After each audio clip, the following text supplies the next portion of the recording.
Selamat bergabung bersama kami di mata kuliah pengantar jaringan komputer. Bersama saya, Ahmad M. Fahri Yasin dari jurusan Teknik Informatika. Mata kuliah ini merupakan mata kuliah pengantar dari mata kuliah Desain Pengelolaan Jaringan. Hari ini kita akan membahas pengantar dari jaringan komputer.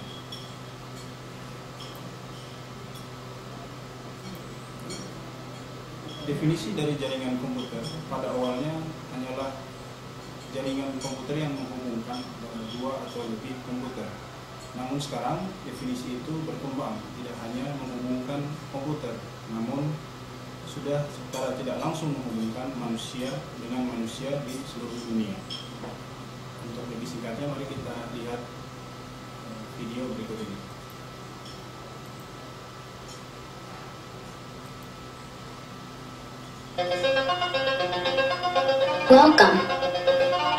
Welcome to a brand new day.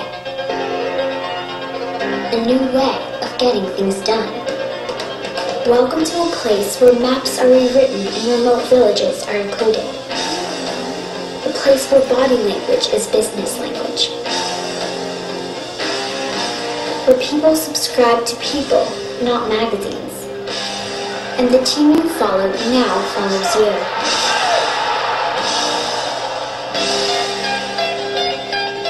Welcome to a place where books rewrite themselves. Where you can drag and drop people wherever they want to go. And a phone doubles as a train ticket, plane ticket, or lift ticket. Welcome to a place where a wedding is captured and recaptured again and again. Where a home video is experienced everywhere at once. Where a library travels across the world. Where businesses are born, countries are transformed, and we're more powerful together than we ever could be apart. Welcome to the Human Network.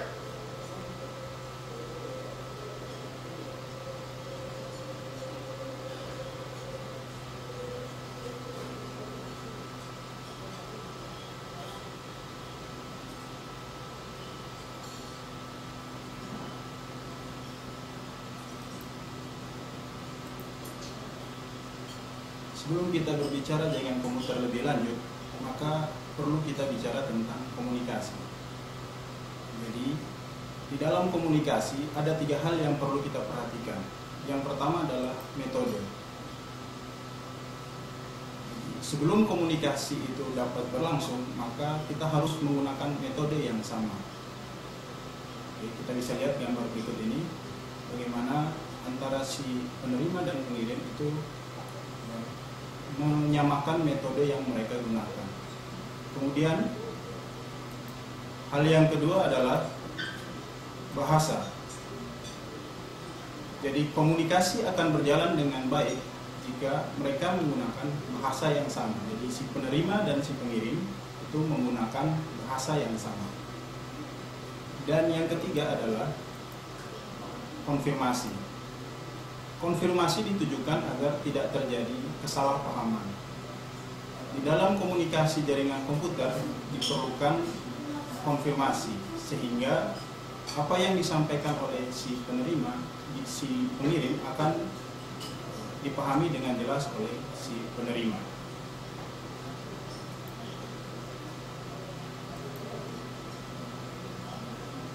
Sama halnya dengan manusia, di dalam jaringan komputer diperlukan suatu kualitas komunikasi yang baik, sehingga pesan yang disampaikan dari pengirim ke penerima itu dimengerti dengan baik oleh si penerima. Kualitas komunikasi dipengaruhi oleh 2 faktor, yaitu faktor internal dan faktor eksternal. Mari kita lihat faktor-faktor internal maupun eksternal berikut. Faktor internal yang mempengaruhi komunikasi yaitu 1, ukuran dari pesan. Semakin besar jumlah ukuran dari sebuah pesan, maka sampai ke penerima itu bergantung kepada ukuran. Jadi ukurannya besar, maka akan semakin lambat pesan itu disampaikan. Yang kedua adalah kompleksitas pesan. Ketiga, penting atau tidaknya pesan. Di dalam jaringan komputer kita mengenal adanya priority. Jadi yang mana pesan yang akan kita dahulukan itu bergantung kepada penting atau tidaknya suatu pesan. Berikut deskripsinya. Kemudian, faktor eksternal yang mempengaruhi kualitas komunikasi. Yang pertama adalah kualitas jalur komunikasi antara pengirim dan penerima. Yang kedua adalah waktu yang dibutuhkan untuk membangun komunikasi. Yang ketiga, berapa kali pesan itu telah mengalami perubahan. Jadi itu adalah faktor-faktor eksternal yang mempengaruhi kualitas komunikasi. Selanjutnya, di dalam jaringan komputer kita mengenal ada 4 elemen penting, yaitu yang pertama adalah aturan. Aturan dalam bahasa teknisnya adalah protokol. Kalau kita kembali ke materi yang pertama mengenai komunikasi, aturan di sini adalah bahasa. Bahasa yang digunakan itu harus sama. Maka di dalam jaringan komputer kita mengenal adanya yang namanya standarisasi. Pentingnya standarisasi untuk menyamakan bahasa yang digunakan oleh semua pengembang atau yang memproduksi perangkat-perangkat jaringan komputer, sehingga terjadi interoperabilitas antara satu dengan yang lainnya. Yang kedua adalah media. Media yang kita kenal ada 2. Media melalui kabel atau media menggunakan nirkabel atau menggunakan frekuensi radio. Elemen ketiga yaitu pesan. Harus ada pesan yang akan disampaikan dari pengirim ke penerima. Dan yang tidak kalah pentingnya adalah peralatan atau hardware atau device dalam masalah ini. Karena jika tidak ada peralatan maka pesan itu tidak akan disampaikan. Jadi kalau kita lihat gambaran, jadi dari pengirim itu ada device, kemudian pesan yang disampaikan itu melalui media, baik itu kabel maupun nirkabel, melalui jaringan, baik itu skala lokal maupun internasional yang kita kenal dengan internet, dan nanti akan diterima oleh si penerima pesan tersebut. Nah, mereka harus menggunakan bahasa yang sama dari si pengirim ke penerima.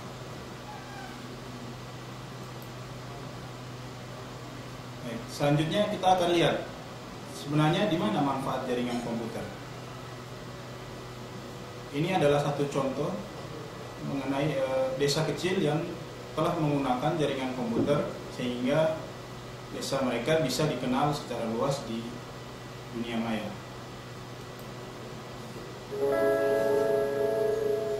Cidade era muito pequena, normalmente não tinha entrega de jornal, nós não tínhamos computadores nas escolas, nós não tínhamos nenhuma tecnologia, mesmo até a televisão que veio há pouco tempo agora. Eu vejo como um marco na história de Tiradentes, a inclusão digital.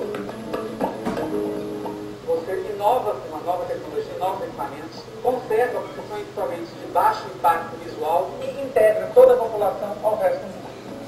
Eu fiquei colocando meu pai na internet, em uma semana deu 158 pessoas acessando. Ela adianta querendo uma coisa nova, uma receita nova, uma notícia nova, e a gente vai. A instalação das câmeras na cidade, nós vamos ter um monitoramento, porque a preservação do patrimônio histórico, qualquer turista, em qualquer parte do mundo, vai poder acessar o nosso site e entrar com imagem online. Quem pensava há 5 anos atrás que ia acontecer isso? Uma cidade pequena, uma cidade histórica. Ela vai continuar sendo pequena, histórica, de turismo, mas com a inclusão digital.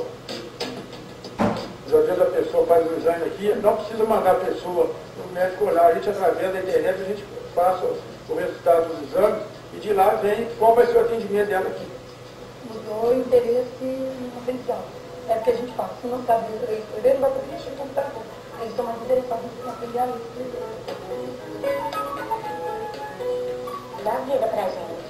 Muda tudo.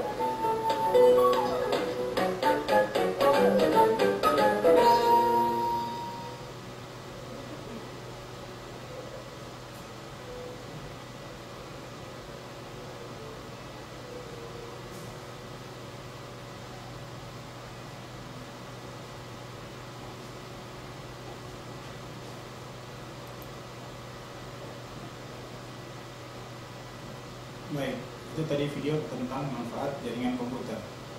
Berikutnya, di jaringan komputer, semakin banyak orang yang terhubung dengan jaringan komputer atau di internet, maka akan semakin besar juga resiko yang bisa ditimbulkan. Ada beberapa ancaman di dalam jaringan komputer. Yang pertama adalah mengenai pencurian data-data pribadi. Ini sudah pernah kita dengar di beberapa kasus bahwa ada beberapa data pribadi. Yang terakhir adalah kasusnya WikiLeaks, itu data-data rahasia negara dicuri oleh pemilik WikiLeaks. Kemudian penipuan banyak terjadi di internet, baik yang modelnya phishing atau secara langsung menawarkan produk-produk yang tidak jelas ada atau tidaknya.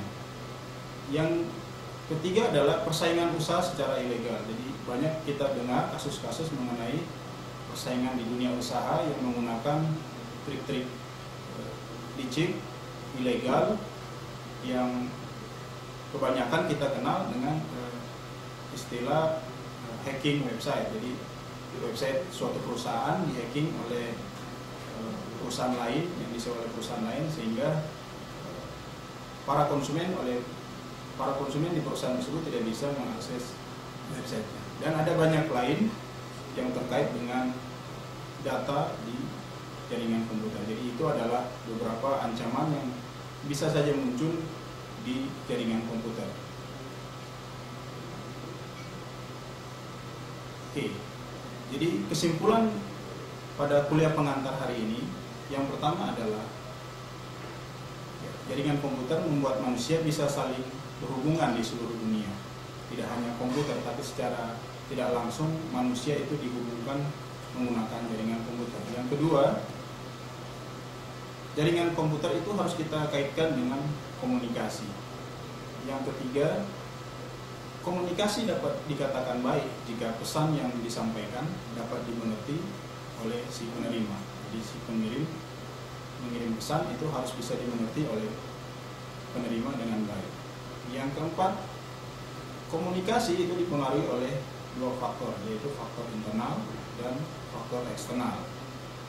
Yang ketiga, yang kelima adalah 4 komponen penting dalam jaringan komputer, yaitu yang pertama rules atau aturan, yang kedua adalah medium atau media, keempat adalah pesan, dan peralatan. Dan ada ancaman yang dapat ditimbulkan pada jaringan komputer, yaitu pencurian data, penipuan, maupun tindakan kriminal lainnya. Oke. Saya kira itu untuk hari ini. Kita akan ketemu di sesi-sesi berikutnya. Jika Anda punya pertanyaan lebih lanjut, Anda bisa menghubungi saya di email saya thohiryasin@gmail.com, atau Anda dapat mengakses website di mana saya menulis beberapa artikel informatika di sana, atau Anda dapat menghubungi saya di nomor HP saya itu yang tertera di presentasi ini. Demikian, terima kasih. Assalamualaikum warahmatullahi wabarakatuh.